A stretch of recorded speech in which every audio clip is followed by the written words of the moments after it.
आंतरराष्ट्रीय महिला दिनानिमित्त शौर्य रणरागिणी न्यूज तर्फे आयोजित शौर्यरत्न पुरस्कार 2026 सोहळा नाशिक येथे उत्साहात संपन्न झालाय।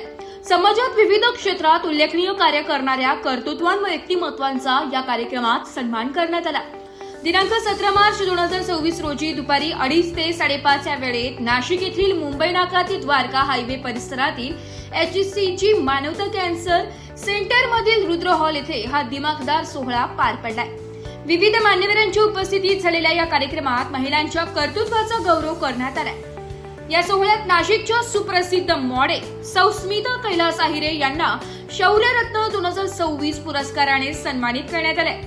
मॉडेलिंग क्षेत्रासोबतच सामाजिक व शैक्षणिक पातळीवर केलेल्या उल्लेखनीय कार्याची दखल घेत त्यांना हा मानाचा पुरस्कार प्रदान करण्यात आलाय। स्मिता आहिरे यांनी यापूर्वी अनेक मानाचे किताब व पुरस्कार मिळवले।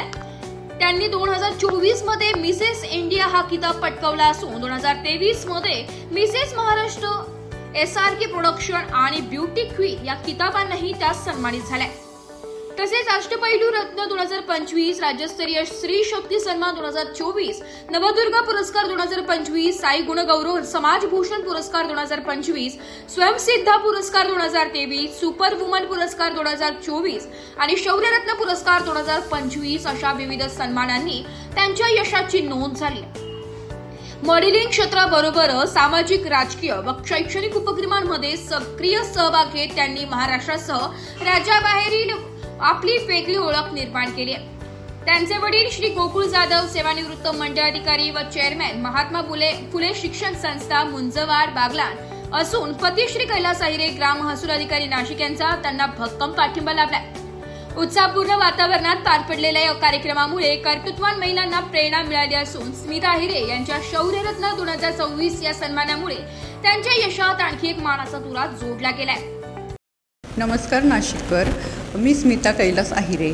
माझी ओळख, मी मिसेस इंडिया 2024ची गोव्याची विनर आहे आणि मला मिसेस महाराष्ट्र 2023 ची पण विजेती मी आहे नाशिकची, आणि नाशिक ब्युटी क्वीन 2023ची पण मी विनर आहे।